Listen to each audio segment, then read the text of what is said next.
রাজধানীর চকবাজারের উর্দু রোডে একটি প্লাস্টিক কারখানায় আগুন ৩ ঘণ্টায় নিয়ন্ত্রণে এনেছে ফায়ার সার্ভিসের ১৫টি ইউনিট।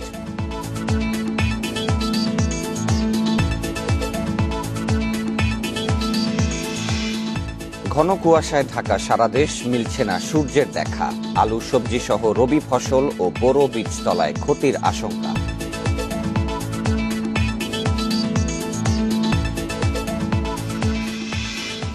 বিআইডব্লিউটি এর অফিস সহকারী আবুল হোসেনের সম্পদের পাহাড়, নৌ মন্ত্রণালয় ব্যবস্থা নিতে বললেও ধরাছোঁয়ার বাইরে।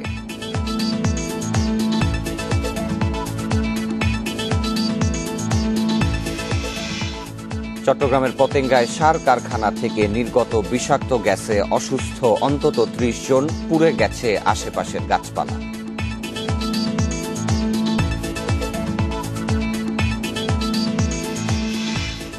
এবং বিশ্বে করোনা আক্রান্তের সংখ্যা ৭ কোটি ছাড়ালো, মৃত ১৫,৮৭,০০০। একদিনে প্রাণ গেল ১২,৪০০-র বেশি।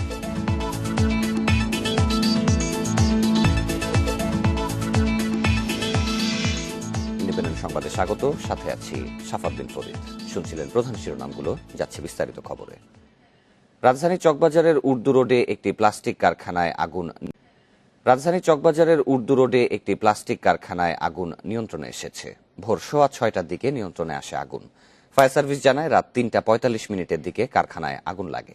খবর পেয়েই ঘটনাস্থলে কাজ শুরু করে ফায়ার সার্ভিসের ১৫টি ইউনিট। এটি প্লাস্টিক কারখানা হওয়ায় আগুন দ্রুত ছড়িয়ে পড়ে। ৪তলা ভবনের প্রায় পুরোটাতেই আগুন দেখা যায়। নিরাপত্তার জন্য ভবনটির পাশের বাসাগুলো থেকে লোকজনকে সরিয়ে নেওয়া হয়। এখন পর্যন্ত আগুন লাগার কারণ ও হতাহতের কোনো খবর জানা যায়নি। রাজধানী চকবাজারের উর্দু রোডে একটি প্লাস্টিক কারখানায় আগুন নিয়ন্ত্রণে এসেছে। ভোর ৬:০৬টার দিকে নিয়ন্ত্রণে আসে আগুন। এ বিষয়ে আরো বিস্তারিত জানাতে এবার চকবাজার থেকে যুক্ত হচ্ছেন সহকর্মী আবিদুর রহমান। আবিদুর, এখন পর্যন্ত কি আগুন কিভাবে লেগেছে বা কত টাকার ক্ষয়ক্ষতি হয়েছে সে বিষয়ে কোনো তথ্য পেয়েছেন কিনা, বিস্তারিত জানাবেন।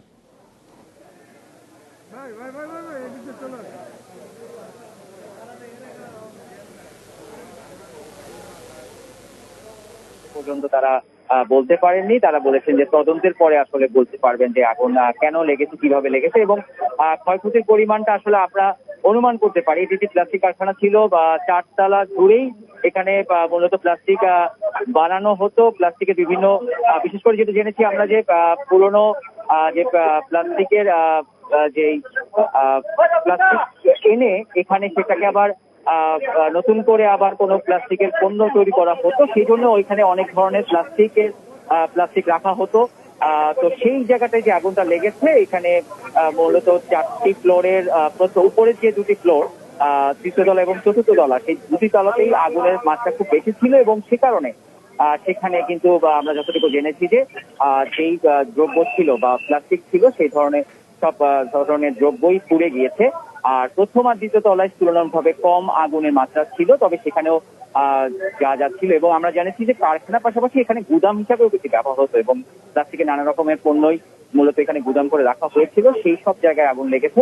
তো ক্ষয়ক্ষতির পরিমাণের কথাও ফায়ার সার্ভিসের পক্ষ থেকে জানানো হয়েছে যে এটা আসলে তদন্ত সাপেক্ষেই বলা যাবে। তারা এই বিষয়ে তদন্ত করে দেখবেন এবং ভিতরে যে আগুন নিয়ন্ত্রণে আসার পরে এখন আমরা দেখতে পাচ্ছি যে ফায়ার সার্ভিসের লোকজনও হচ্ছে যে ভিতরে গিয়েছেন এবং সেখানে যে তারা আসলে আগুনে কি পরিমাণ ক্ষয়ক্ষতি হয়েছে সেটা অনুসন্ধান করবেন। আমি আপনাকে তো জানিয়ে রাখি যে আগুন লাগার পরে এখানে কর্মরত একজন শ্রমিক, তিনি আগুন লাগার পরে এখানে আটকা পড়ে যান এবং পুরোটা সময় তিনি ভিতরে ছিলেন, ৪তলায় ভিতরে ছিলেন। তিনি মূলত ঘুমিয়েছিলেন এবং তিনি ভিতরে ছিলেন। তারপরে আগুন নিয়ন্ত্রণে আসার পরে তাকে কিন্তু উদ্ধার করা হয়েছে এবং তার কোনো ধরনের ক্ষয়ক্ষতি হয়নি। তার সাথে কিছুক্ষণ আগে আমরা কথাও বলেছিলাম, সেখানে তিনি বলছিলেন যে আসলে তিনি যখন টের পেয়েছেন তারপরে তিনি নিরাপদ অবস্থানে ছিলেন এবং এরপরে আগুন নিয়ন্ত্রণে আসার পরে তাকে একেবারে সুস্থ অবস্থায় ফায়ার সার্ভিস কর্মীরা তাকে বের করে নিয়ে আসতে পেরেছে। তো এখন আগুন নিয়ন্ত্রণে এবং নিশ্চয়ই দেখতে পাচ্ছেন যে সেই ভবন থেকে এখনো ধোঁয়া উঠছে এবং ভিতরে কোন রকমের আর কোনো আগুন কোনোভাবে আবার লাগতে পারে কিনা সেটি খতিয়ে দেখা হচ্ছে। ফায়ার সার্ভিসের কর্মীরা এখন এখানে আছেন, এখনো ভিড় করছেন এবং তারা ভিতরে যে দেখছেন যে আর কোনোভাবে আগুনের আবার কোনোভাবে উৎপত্তি হতে পারে কিনা সেটা যাচাই করে দেখা হচ্ছে। আবিদুর, কারখানায় মালিক পক্ষের কেউ কি এখন এসেছেন? তাদের কাছ থেকে কোনো ধরনের তথ্য পেয়েছেন কিনা? মালিক পক্ষের কয়েকজন এসেছেন আমরা যে জেনেছি, তবে এখনো গণমাধ্যমের সামনে তারা কথা বলতে এখনো রাজি হননি। তারা এখনো পর্যন্ত কোনো তথ্য দিতেও রাজি হননি। তবে এটা পর্যায়ক্রমে হয়তোবা তারা গণমাধ্যমের সামনে কথা বলবেন এবং আসলে এখানে আগুন লাগার কারণটা হয়তোবা তাদের সাথে কথা বললেও তাদের এখানে বৈদ্যুতিক লাইনে কোনো ত্রুটি ছিল কিনা, অবৈধ সংযোগ ছিল কিনা, এই বিষয়টি আসলে তাদের সাথে কথা বলে জানা যাবে। তবে এখনো তারা গণমাধ্যমের সামনে কথা বলেননি। আবিদুর, আরেকটি বিষয় জানতে চাই, ফায়ার সার্ভিসের কোনো কর্মকর্তার কাছ থেকে আপনি আর কোনো তথ্য পেয়েছেন কিনা, বা তারা এখন কোন ধরনের কাজ করছেন সেখানে? তথ্য পেয়েছি, আসলে আগুন নিয়ন্ত্রণে আসার পর থেকে ফায়ার সার্ভিসের পক্ষ থেকে একটি বিবৃতি দেওয়া হয়েছিল। তারা মূলত বলেছিল যে তাদের কি পরিমাণ তাদের ইউনিট কাজ করেছেন এবং আগুনটা নিয়ন্ত্রণ করার জন্য তাদের কি কি করতে হয়েছে। তারা সেই বিষয়টি মূলত জানিয়েছেন যে আপনি যেমনটি বলছিলেন যে রাত ভোর 4:45টার দিকে যখন আগুনটি লাগার খবর ফায়ার সার্ভিস পায়, এরপর থেকে 15টি ইউনিট পর্যায়ক্রমে কাজ করে এবং 15টি ইউনিট কাজ করার পরে তারা ভোর 6টার কিছু পরেই আগুন নিয়ন্ত্রণে আনতে পারে এবং এরপর থেকে এখন মূলত তারা ডাম্পিং যে কাজটি বলে সেই ডাম্পিং করা হচ্ছে, অর্থাৎ ভিতরে কোনোভাবে আবার আগুনের কোনো অস্তিত্ব রয়েছে কিনা সেটি তারা বারবার করে দেখছেন এবং কোনোভাবে যেন আগুন যেন না লাগে সেই বিষয়টি তারা মূলত পরীক্ষা করছেন। এছাড়া বেশ কিছু ইউনিট কিন্তু এখনই চলে গিয়েছে ফায়ার সার্ভিসের ইউনিট, বেশ অল্প কয়েকটা ইউনিটই কাজ করছে এখন। তারা মূলত দেখছে যে ভিতরে কোনোভাবে আগুনের কোনো অস্তিত্ব রয়েছে কিনা সেটি তারা যাচাই করছেন এবং সেটা দেখা মাত্রই তারা আবার পানি দিয়ে সেটি নিভিয়ে ফেলছে। রাজধানীর চকবাজারের উর্দু রোডে ঘটা অগ্নিকাণ্ডের বিষয়ে বিস্তারিত জানাচ্ছিলেন সহকর্মী আবিদুর রহমান। কয়েকদিন ধরে ঘন কুয়াশায় ঢাকা থাকছে সারা দেশ, বাড়ছে শীতের তীব্রতা। সারাদিন সূর্যের দেখা না মেলায় এর প্রভাব পড়তে শুরু করেছে আলু, সরিষা, সবজি সহ নানা ফসলের ওপর। তবে বেশি ক্ষতির আশঙ্কা দেখা দিয়েছে বোরো ধানের বীজতলায়। এ অবস্থায় চাষিদের নানা পরামর্শ দিচ্ছে কৃষি বিভাগ। দিনভর দেখা নেই সূর্যের, ঠান্ডা বাতাস আর কুয়াশার দাপটে জনজীবন বিপর্যস্ত। গত 5 দিন ধরে প্রকৃতির এমন পরিবর্তনের প্রভাব পড়তে শুরু করেছে কৃষিক্ষেত্রে। মৌলভীবাজারে বোরোর বীজতলা সাদা ও লালচে হয়ে যাচ্ছে। কীটনাশক ছিটিয়েও কোনো ফল পাচ্ছে না কৃষকরা। এতে বোরো আবাদ নিয়ে দুশ্চিন্তায় পড়েছেন তারা। ওখান দেখা যায় 200 আলির আগা লাল হয়ে গেছি, ও মানে আমরা ওষুধ দিছি, ওষুধ দেওয়া পরে ওখান দেখা যায় ওষুধে খামান না, 1বার 2বার 3বার 4বার ওষুধ মারলাম, ওষুধে কোনো কাম করে না। আবহাওয়ার উন্নতি না হলে এই সমস্যা দূর হবে না বলছেন কৃষি কর্মকর্তারা। এই কোল্ড ইনজুরির প্রভাবটা মোকাবেলার জন্য আমরা সর্বোচ্চ চেষ্টা করে যাচ্ছি, কৃষকদের সার্বিকভাবে প্রয়োজনীয় পরামর্শ দিয়ে যাচ্ছি। মেহেরপুর ও চুয়াডাঙ্গার কৃষকদের কপালে চিন্তার ভাঁজ পড়ছে বীজতলা, আলু, সরিষা, গম, ডালসহ বিভিন্ন ফসল নিয়ে। কুয়াশা দীর্ঘ হলে পোকার আক্রমণ থেকে ফসল রক্ষা কঠিন হবে। কুয়াশার কারণে এখন ধানের চারার ক্ষতি হবে, আলুর ক্ষতি হবে, কয়েকদিন দিয়ে রোদ উঠছে না, সমস্যা এই সমস্যাটাই বেশি হবে। চাঁপাইনবাবগঞ্জে গত 4 দিনে তীব্র শীত ও কুয়াশায় বেশিরভাগ বীজতলা লালচে হয়ে গেছে। এছাড়া শীত ও কুয়াশার ক্ষতির মুখে পড়েছে সরিষা, মসুর ও বাদাম। লাল হয়ে যাওয়ার পরে তখন সমস্যা কি যে জায়গা জায়গা মরে যায়। বীজ বাদ হলে তো মনে করেন আমরা জমি আবাদ করতে পারবো না। ফুল যখন আসবে এরকম কুয়াশা পড়লে ফুলটা নষ্ট হবে। তাপমাত্রা 10 ডিগ্রির নিচে নামলে শীতকালীন সব ফসলের ক্ষতির সম্ভাবনা রয়েছে। ফসল রক্ষায় কৃষকদের নানা পরামর্শ দিচ্ছে কৃষি বিভাগ। আমরা তাদের বীজতলাতে কাদা করার সময় তাদেরকে বলছি যে তারা যেন শুকনো ছাই, জিপসাম সার অবশ্যই দেয়। যদি আরও মনে হয় যে এরপরেও খুব ঠান্ডা পড়ছে তাহলে পলিথিন দিয়ে ঢাকবে তারা, অথবা পানি দিবে, রাত্রে পানি দিয়ে রাখবে। রাজশাহী অঞ্চলে বোরো, বীজতলা, সরিষা ও গম সহ শীতকালীন নানা সবজির আবাদ হয়েছে। ঘন কুয়াশার কারণে এসব ফসল নষ্টের আশঙ্কা করছেন চাষিরা। মাহমুদুর নবী, ইন্ডিপেন্ডেন্ট নিউজ ডেস্ক। ঘন কুয়াশার কারণে কৃষি ক্ষেত্রে প্রভাবের বিষয়ে আরো জানাতে বা চাঁপাইনবাবগঞ্জ থেকে যুক্ত হবেন সহকর্মী ফয়সাল মাহমুদ। ফয়সাল, আজকে জেলার আবহাওয়া পরিস্থিতি কেমন দেখছেন এবং কুয়াশার কারণে সবজির যে ক্ষতি হয়েছে এ বিষয়ে কৃষকের বক্তব্য কি এবং কৃষি বিভাগ তাদেরকে কি পরামর্শ দিচ্ছেন? জি, প্রথমে যদি আজকের আবহাওয়ার কথা বলি, আজকে সকাল থেকে আসলে ঘন কুয়াশায় আমরা দেখেছি চাঁপাইনবাবগঞ্জে এবং তীব্র শীত অনুভূত হচ্ছে। চাঁপাইনবাবগঞ্জের মানুষ যেটা বলছেন যে আজকে গত বেশি শীত অনুভূত হচ্ছে এবং আজকে কুয়াশার মাত্রাটা গতকালের চেয়েও বেশি। আসলে ঘন কুয়াশার কারণে শীতকালীন যে সবজি আছে এবং বিশেষ করে বোরো ধানের এই সময় আসলে বীজতলা তৈরি করার সময়, তো এই বীজতলার ব্যাপকভাবে ক্ষতিগ্রস্ত হয়েছে। আমরা কালকে সারাদিনই চাঁপাইনবাবগঞ্জের বিভিন্ন মাঠ ঘুরে দেখেছি, আজকে সকালেও আমি বিভিন্ন মাঠ ঘুরে যেটা দেখেছি যে বোরো বীজতলাতে আসলে তারা যেটা হচ্ছে যে চারার যে অগ্রভাগ সেটা শুকিয়ে যাচ্ছে এবং চারা লালচে হয়ে যাচ্ছে। কৃষি কর্মকর্তাদের ভাষ্যমতে আসলে এটাকে তারা চিলিং ইনজুরি বলছেন, যেটা আসলে ঘন কুয়াশা এবং শীতের প্রভাবে হয়। তো আমাদের যেটা চাষিরা বলছেন যে এইভাবে আসলে যদি আরো কয়েকদিন ঘন কুয়াশা চলতে থাকে তাহলে বোরো বীজতলা পুরোপুরি নষ্ট হয়ে যাবে এবং যেটা হবে যে বোরো আবাদে চারার সংকট দেখা দিতে পারে। চাষিরা যেটা আমাদের বলছেন যে গত বছরও আসলে বীজতলা নষ্ট হয়ে যাওয়ার কারণে চাঁপাইনবাবগঞ্জে বীজে চারা সংকট দেখা দিয়েছিল, বোরো আবাদ ব্যাহত হয়েছিল। এবারও আসলে ঘন কুয়াশা আর কয়েকদিন থাকলে সেই একই সংকট তাদের মোকাবেলা করতে হবে। এর বাইরে আসলে চাঁপাইনবাবগঞ্জে সরিষা আবাদ হয়, এর বাদাম চাষাবাদ হয়, সেগুলো চাষিরা যেটা বলছেন যে এখন কেবল সরিষাতে ফুল এসেছে, ফুল থেকে ফল হওয়ার আগ পর্যন্ত যদি রোদ না পায় তাহলে সেই ফলন কমে যাবে। এর বাইরে চাষিরা যেটা বলছেন যে আসলে বাদাম এবং সরিষা ক্ষতিগ্রস্ত হবে। কৃষি বিভাগ যেটা বলছেন যে আসলে ঘন কুয়াশা এটা প্রাকৃতিক বিষয়, এটা আসলে তাদের রোধ করার কোনো উপায় নয়, তবে এটা থেকে মুক্তির জন্য তারা নানা রকম পরামর্শ দিচ্ছেন কৃষকদের। শীতের কারণে চাঁপাইনবাবগঞ্জে কৃষির প্রভাবের বিষয়ে বিস্তারিত জানাচ্ছিলেন আমাদের সহকর্মী। বিআইডব্লিউটি এর হিসাব বিভাগের অফিস সহকারী আবুল হোসেন আরেক পরিচয়, তিনি সিবিএ নেতা। এ পদে সুযোগে স্বজনদের চাকরি ও ব্যবসা দেয়া থেকে শুরু করে অবৈধ সম্পদ অর্জনের অভিযোগ আছে তার বিরুদ্ধে। ঢাকায় আছে 2 কোটি টাকার বাড়ি।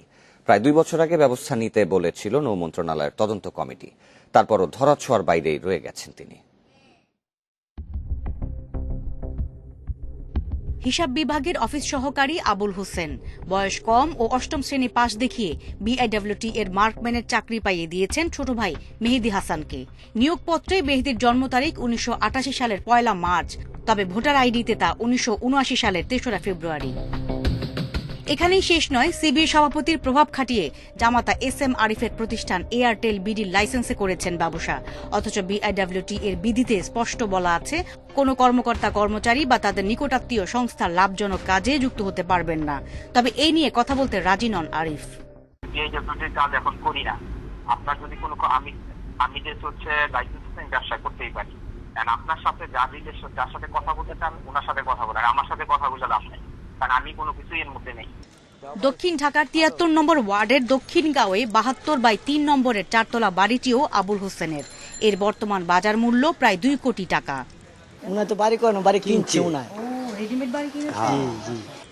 সংস্থাটির সিবিএ নেতাদের আয়ের আরেকটি উৎস কর্মচারী নিয়োগ ও বদলি বাণিজ্য। গত 3 বছরে প্রধান কার্যালয় থেকে শুরু করে ড্রেজিং, নৌযান, নদীবন্দর ও শাখা কার্যালয়ে নানা পদে নিয়োগ হয়েছে 400-র বেশি কর্মচারী। অভিযোগ উঠেছে এর অর্ধেকেরও বেশি নিয়োগ সিবিএ নেতাদের হাতে। এসব কাজের প্রতিবাদ করায় নানা হয়রানির মুখেও পড়েছেন অনেক কর্মচারী। আবুল সিবিএর প্রেসিডেন্ট, সে আমার কাছে 2 লক্ষ টাকা ঘুষ দাবি করেছিল। তবে এসব অভিযোগকে বানোয়াট ও ভিত্তিহীন বলে নাকচ করেছেন আবুল হোসেন। বদলি নিয়োগ মন্ত্রণালয়ের প্রধান প্রতিনিধি থাকে, নিয়োগ কমিটি একজন এডিশনাল সেক্রেটারি থাকে আমাদের দায়িত্বে। এখানে আমাদের ব্যক্তিগতভাবে কিছুই করার ক্ষমতা নাই। আমার ভাইয়ের বয়স 40, 50, 30 বা 20, এগুলি কি না দিকে চাকরি দিয়েছে সংস্থার লোকেরা? আবুলের বিরুদ্ধে দুর্নীতি, অবৈধ সম্পদ অর্জন সহ নানা অভিযোগের তদন্ত করেছে নৌ পরিবহন মন্ত্রণালয়। 2019 সালের মে মাসে অভিযুক্তদের ঢাকার বাইরে বদলি সহ 5টি সুপারিশ সম্বলিত তদন্ত প্রতিবেদন জমা দেন তদন্ত কর্মকর্তা আব্দুস সাত্তার শেখ। 5টা সুপারিশ সম্বলিত যে প্রতিবেদন দিয়েছিলাম আমাদের পর্যালোচনা সহ এবং তাদের বক্তব্যের প্রেক্ষিতে এটা সচিব মহোদয়কে জমা দেওয়ার পর এরপরে কি হয়েছে এটা তো আর আমার জানার কথা না। তবে প্রায় 2 বছরেও বাস্তবায়ন হয়নি মন্ত্রণালয়ের তদন্ত প্রতিবেদনের কোনো সুপারিশ। কেউ যদি টেন্ডারে পার্টিসিপেট করে উনি কাজ পেতে হলে তাকে নিয়মের মধ্যে দিয়ে আসতে হবে, 1 নম্বর। 2 নম্বর, এই যে চাকরিটা যেটা বললেন ভোটার আইডি কার্ড, এটা তারপরে আবার আমরা তদন্ত করে দেখবো। মনে হয় মন্ত্রণালয় থেকে একটা তদন্ত কমিটি হয়েছিল এর আগে, তারা আবুল হোসেনের ব্যাপারে কি সুপারিশ করেছিল এটা আমি দেখে একটা ব্যবস্থা নিব। মতিঝিল সোশ্যাল ইসলামী ব্যাংকে খোলা বিআইডব্লিউটিএ কর্মচারী কল্যাণ তহবিল ও শ্রমিক কর্মচারী ইউনিয়নের দুটি আলাদা হিসাব থেকে প্রায় 25 লাখ টাকা আত্মসাতের অভিযোগ তদন্তে 2019 সালের 4 সেপ্টেম্বর দুদকে ডাক পড়েছিল আবুল হোসেনের। Afroza Khatun, independent News, Dhaka. অবশেষে উত্তাল পদ্মার দুই পার যুক্ত করল স্বপ্নের পদ্মা সেতু। মাওয়া প্রান্তের 12 ও 13 নম্বর পিলারে বসল স্প্যান F2। এর মধ্য দিয়ে দৃশ্যমান হল সেতুর পুরো 6.15 কিলোমিটার। এ প্রসঙ্গে সড়ক পরিবহন ও সেতুমন্ত্রী ওবায়দুল কাদের বলছেন, প্রধানমন্ত্রী শেখ হাসিনা সাহসী ও যোগ্য নেতৃত্বে নজির তৈরি করেই বিশ্বকে দেখিয়ে দেয়া গেছে বাংলাদেশও পারে।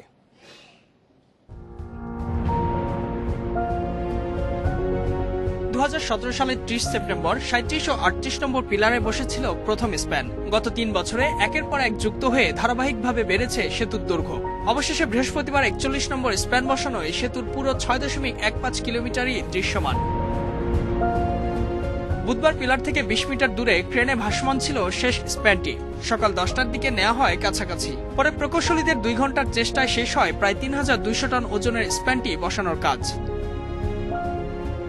আর এর মধ্য দিয়ে পদ্মার দুই পার মিলিত হলো এক বিন্দুতে। আর স্বপ্নের এই দৃশ্য দেখতে সেখানে আসেন নানা জেলার মানুষ। এখন সময়টা শর্টকাট হয়ে গেছে, অবশ্যই ভালো হবে।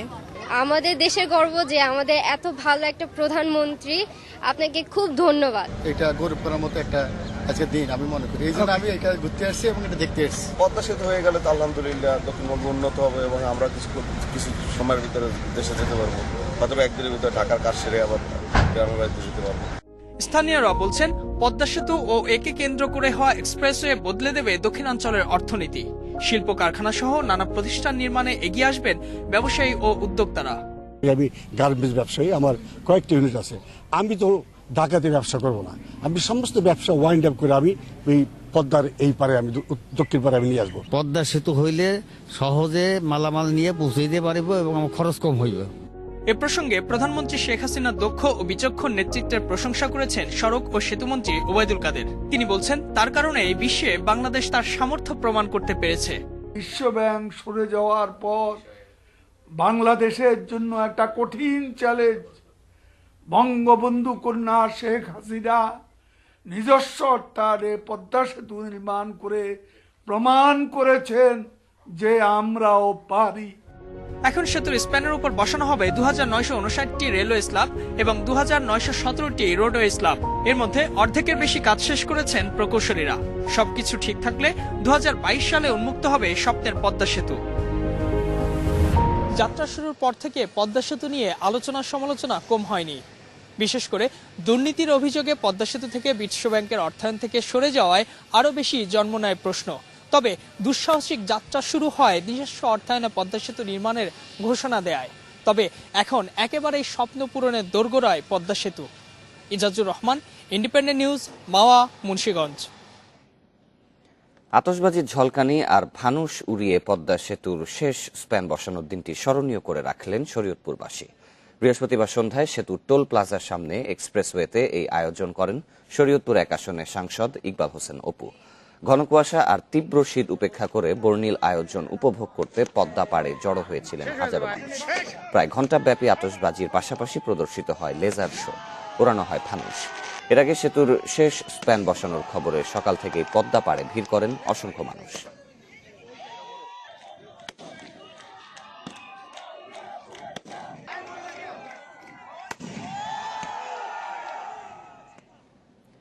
বিনামূল্যের বই ছাপাতে নিম্নমানের কাগজ আনায় 40টি মুদ্রণ প্রতিষ্ঠানের কাগজ বাতিল করেছে জাতীয় শিক্ষাক্রম ও পাঠ্যপুস্তক বোর্ড এনসিটিবি। কয়েকটি প্রতিষ্ঠানের বইও বাতিল হয়েছে।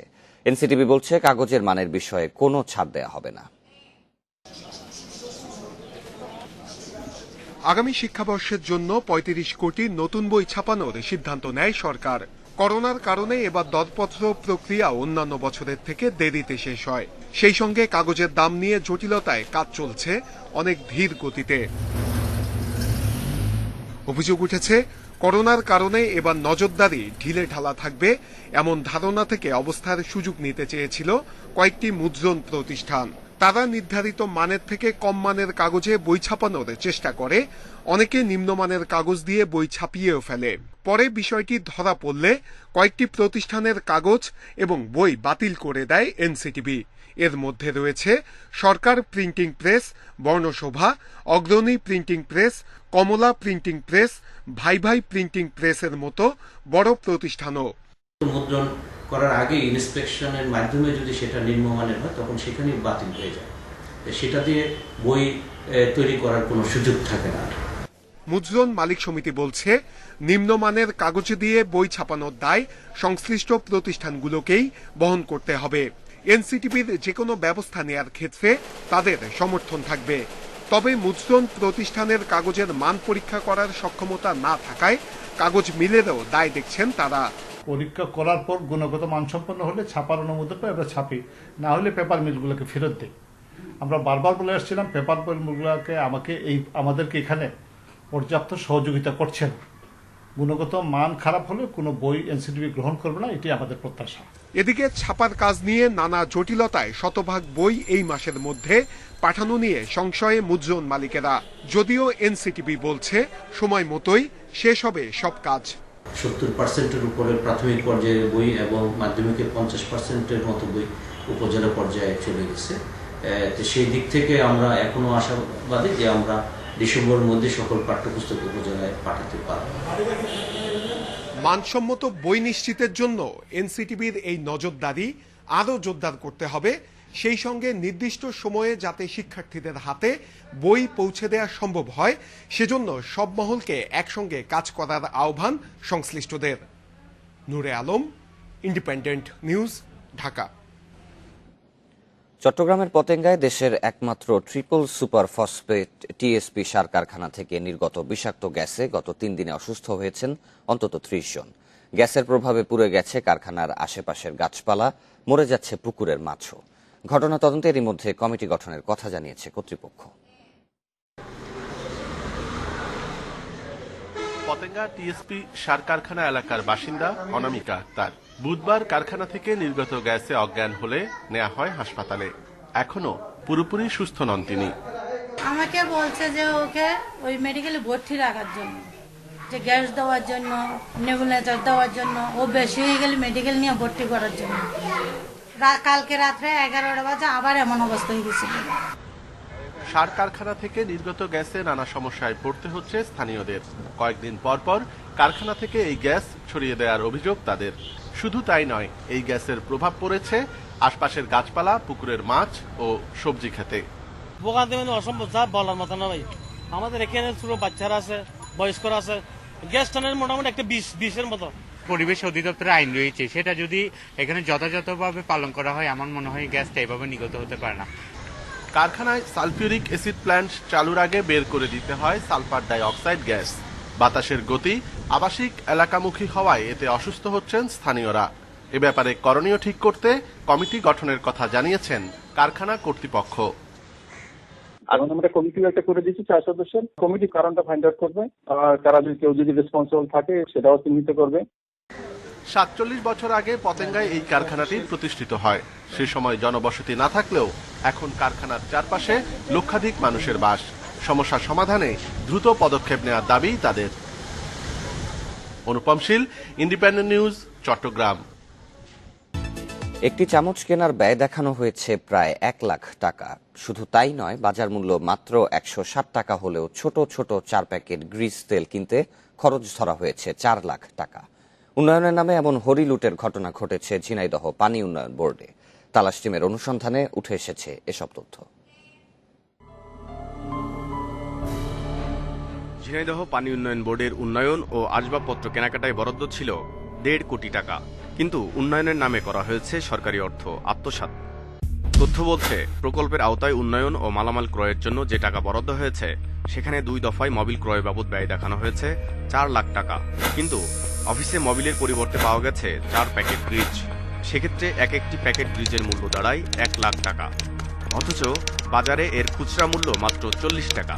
আবার হাঁড়িপাতিল কেনা বাবদ ব্যয় দেখানো হয়েছে 97,000 টাকা, অথচ কেনা হয়েছে একটি মাত্র চামচ। সেক্ষেত্রে চামচটির দাম পড়েছে 97,000 টাকা। এসব অনিয়ম দুর্নীতির ঘটনা সরেজমিনে দেখতে ঝিনাইদহ পানি উন্নয়ন বোর্ড অফিসের বাংলোতে তালাশ টিম। সেখানে ৯৭,০০০ টাকা দাম দেখানো একটি মাত্র স্টিলের চামচ পাওয়া যায়। অথচ বাজারে এই চামচের খুচরা মূল্য মাত্র ২০ টাকা। ৯৭,০০০ টাকার মাল বুঝিয়ে দিয়েছে না, ৯৭,০০০ টাকার মাল হয়তো আমি পাইনি। মিষ্টি খাওয়া চামচ পাইছি। বাকি সব হাড়ি পাতিল কয়েক বছরের পুরাতন। ৪ লাখ টাকার মোবিল কেনার খরচ দেখানো হলেও রুমে গিয়ে হদিস মিলেছে মাত্র কয়েক প্যাকেট গ্রিজের। মোবিল নাই তো এখানে, এই অত দাম হয় নাকি? ২০-৩০-৪০ টাকা হতে পারে, ৪০-৫০ টাকা বেশি হতে। এসব টাকা আত্মসাতের হোতা নির্বাহী প্রকৌশলী সরোয়ার জাহান সুজন। তিনি ঝিনাইদহ থেকে বদলি হয়ে বর্তমানে মাগুরা পানি উন্নয়ন বোর্ডে কর্মরত। অনেক চেষ্টার পর মোবাইল ফোনে পাওয়া গেল সরোয়ার জাহান সুজনকে। আমি নিশ্চিত যে সমস্ত কিছু কেনাকাটা হয়েছে এস্টিমেট অনুযায়ী, কোনো কিছু বাদ নেই। কিন্তু আপনার কর্মকর্তারা কি আপনাকে শুধু শুধু দই দিচ্ছে? হ্যাঁ, এর মধ্যে অফিসের টিবিএ জড়িত। আমি একদম ডিটেইলস বলছি। অভিযোগ আছে অফিস সংস্কারের নামে লাখ লাখ টাকা বরাদ্দ নেওয়া হলেও কোনো কাজ করা হয়নি। উল্টো অফিসের কোয়ার্টারগুলো পরিণত হয়েছে গরুর খোয়াড়ে। Boniyamin, Independent News, Dhaka. এ বিষয়ে বিস্তারিত জানতে চোখ রাখুন রাত ৯:৩০ ইন্ডিপেন্ডেন্ট টেলিভিশনের অনুসন্ধানীমূলক অনুষ্ঠান তালাশে। জরাজীর্ণ আধা পোকা একটি ঘরে চলছে রাঙামাটির জুরাছড়ি উপজেলার স্বাস্থ্য সেবা কার্যক্রম। দেয়ালের ফাটল আর টিনের ছাউনি দিয়ে গড়িয়ে পড়ে পানি। ঝুঁকিপূর্ণ এই হাসপাতালে সারা বছর আতঙ্কে থাকেন রোগী, চিকিৎসক ও নার্সরা। তবে নতুন ভবন নির্মাণের উদ্যোগ নেওয়া হয়েছে বলে জানিয়েছেন সিভিল সার্জন। ১৯৭৮ সালে রাঙামাটির জুরাছড়িতে আধাপাকা ঘরে যাত্রা শুরু করে উপজেলা হাসপাতাল। প্রথমে ১০ শয্যা, পরে ২০১২ সালে ৫০ শয্যা করা হলেও উন্নয়ন হয়নি অবকাঠামো, বাড়েনি জনবল। হাসপাতালের সেই আধাপাকা ঘরটি এখন জরাজীর্ণ। চারদিকের দেওয়ালে ফাটল ধরেছে, টিনের ছাউনি ছিদ্র হয়ে হাসপাতালের ভেতরে পড়ে বৃষ্টির পানি। কখনো ভূমিকম্প হলে যে কোনো সময় আমাদের মাথাটা ভেঙে পড়তে পারে, আর ফাটল দিয়ে ভিতরে সাপ ঢুকে যায়। এটাতে আমরা খুব ইনসিকিউর ফিল করে অনিরাপত্তার মধ্যে আমরা ভুগি। শুধু হাসপাতাল নয়, চিকিৎসক, নার্স সহ তৃতীয় ও চতুর্থ শ্রেণীর কর্মচারীদের থাকার ঘরগুলো জীর্ণদশা। বলতে গেলে সেই পুরাতন যে একটা বিল্ডিং আছে, গাদাগাদি করে তারা ওখানে থাকে। অনেক সময় কি হয়, অন্য বাসায় গিয়ে তাদের থাকতে হয়, আবাসন কোনো সুব্যবস্থা নাই। এই হাসপাতালে ১১টি চিকিৎসক পদের বিপরীতে কর্মরত আছেন ৭ জন। তাদের জন্য নেই আবাসন ব্যবস্থা। তবে নতুন করে অবকাঠামো নির্মাণের চেষ্টা চলছে বলে জানিয়েছেন সিভিল সার্জন। ২০২২ সালের পর্যন্ত এই প্ল্যানের মধ্যে এটা নতুন করে নির্মাণ করার সেটা ধরা আছে। ওইখান থেকে ইতিমধ্যে সয়েল টেস্টের জন্য নমুনাও সংগ্রহ করা হয়েছে, হয়তো এটা হবে। রাঙামাটি সদর থেকে জুরাছড়ির দূরত্ব প্রায় ৬০ কিলোমিটার। যোগাযোগের একমাত্র মাধ্যম নৌপথ। এই উপজেলার জনসংখ্যা প্রায় ৪০,০০০। এখানকার মানুষের স্বাস্থ্যসেবা নিশ্চিত করতে হাসপাতালের অবকাঠামো উন্নয়ন, প্রয়োজনীয় জনবল ও আধুনিক চিকিৎসা সরঞ্জাম সরবরাহের দাবি স্থানীয়দের। Independent news desk. অর্থবছরের প্রথম ৫ মাসে রাজস্ব আয়ে ঘাটতি ২৭,৫০০ কোটি টাকা। জাতীয় রাজস্ব বোর্ড এনবিআর চেয়ারম্যান জানিয়েছেন, করোনার কারণে আদায় কম। বৃহস্পতিবার দুপুরে রাজস্ব ভবনে ভ্যাট দিবসের আলোচনায় তিনি বলেন, আয় বাড়াতে অটোমেশনে জোর দেওয়া হচ্ছে। এ সময় ভ্যাট সহ অন্যান্য করের হার কমিয়ে আনার প্রস্তাব দেয় ব্যবসায়ীদের শীর্ষ সংগঠন এফবিসিসিআই। জুলাই থেকে নভেম্বর ৫ মাসে রাজস্ব আয়ের লক্ষ্য ছিল ১,১৩,০০০ কোটি টাকা। এনবিআর এর সাময়িক হিসাবে এ সময় আদায় হয়েছে ৮৫,০০০ কোটি, যা গত অর্থ বছরের একই সময়ের চেয়ে প্রায় ১০০ ভাগ বেশি। আমদানি শুল্ক ও আয়কর আদায়ে প্রবৃদ্ধি ইতিবাচক হলেও ভ্যাট নেতিবাচক। ৫ মাসে ভ্যাট আদায় কমেছে গত বছরের তুলনায় ৫.৫ ভাগ। ভ্যাট দিবসের আলোচনায় এনবিআর চেয়ারম্যান বলেন, অর্থনীতির অনেক খাত এখনও করোনার ক্ষতি কাটিয়ে উঠতে পারেনি, তারপরও রাজস্ব আদায়ে প্রবৃদ্ধি আছে। আমাদের প্রচেষ্টাও সেটি, আমরা কাজ করে যাচ্ছি। ক্ষেত্র বৃদ্ধির যে বিভিন্ন কার্যক্রম, সেই কার্যক্রমের ভিতরে একটি হলো কিন্তু অটোমেশনের মাধ্যমে আমরা ক্ষেত্র বৃদ্ধি এবং সঠিকভাবে রাজস্ব আদায়টা করতে পারি। এ সময় ব্যবসায়ীরা অভিযোগ করেন, অনেক প্রতিষ্ঠানকেই নিবন্ধনের আওতায় আনা যায়নি। আমাদের রিটেইলের সংখ্যা, ব্যবসার সংখ্যা হচ্ছে 4 মিলিয়ন। সেখানের মধ্যে আমরা কতজন অন্তর্ভুক্ত হতে পারছি? ট্যাক্স জিডিপি রেশিও আমাদের 10%। আলোচনায় ভ্যাটের হার ১৫%-এর পরিবর্তে ৭ করার প্রস্তাব দেন এফবিসিসিআই সভাপতি। কর্পোরেট কর কমিয়ে আনার পাশাপাশি আমদানিতে অগ্রিম করও কমানোর প্রস্তাব দেন তিনি। কর্পোরেট ট্যাক্স যতটুকু সম্ভব সামনে 3 বছরের মধ্যে বাস্তবসম্মত কস্ট বেনিফিট অ্যানালিসিস করে অপরচুনিটি কস্ট অ্যাসেস করে কমিয়ে আনা উচিত। কাস্টমসের ওখান থেকে সকল প্রকারের advance tax, advance income tax এগুলো নেক্সট 3 বছরে এটাকে আমাদেরকে অ্যাডজাস্ট করতে হবে। জবাবে এনবিআর চেয়ারম্যান বলেন, করের আওতা বাড়াতে পারলে হার কমিয়ে আনা হবে। অনুষ্ঠানে সর্বোচ্চ ভ্যাট দেয়া জাতীয় পর্যায়ের 9 প্রতিষ্ঠানকে সম্মাননা দেয় NBR. Ruhul Amin, independent News, Dhaka. বিশ্বে করোনা আক্রান্তের সংখ্যা 7 কোটি ছাড়ালো। গত 24 ঘন্টায় বিশ্বজুড়ে নতুন করে রোগী শনাক্ত হয়েছে 6,59,000-এর বেশি, আর একদিনে মৃত্যু হয়েছে 12,500-র বেশি মানুষের। এ নিয়ে বিশ্বে মোট মৃত্যু 15,87,000 ছাড়ালো। গত 24 ঘন্টায় সবচেয়ে বেশি মৃত্যু এবং শনাক্ত হয়েছে যুক্তরাষ্ট্রে। 2,869 জনের মৃত্যু নিয়ে দেশটির মোট মৃত্যু 2,99,000 ছাড়িয়েছে, শনাক্ত 2 লাখের বেশি। ইটালিতে একদিনে করোনায় 887 জনের মৃত্যু নিয়ে মোট মৃত্যু 62,500 ছাড়িয়েছে, শনাক্ত হয়েছে প্রায় 17,000 রোগী। ব্রাজিলে নতুন রোগী শনাক্ত হয়েছে 53,000-এর বেশি। এ নিয়ে ব্রাজিলে মোট আক্রান্ত 67,83,000 ছাড়ালো। এছাড়াও যুক্তরাজ্যে 516, মেক্সিকোতে 781, রাশিয়ায় 562, ভারতে 487 জনের মৃত্যু হয়েছে। এদিকে ফ্রান্সে করোনার বিস্তার রোধে 15 ডিসেম্বর থেকে রাত্রিকালীন কারফিউ জারির সিদ্ধান্ত নিয়েছে সরকার।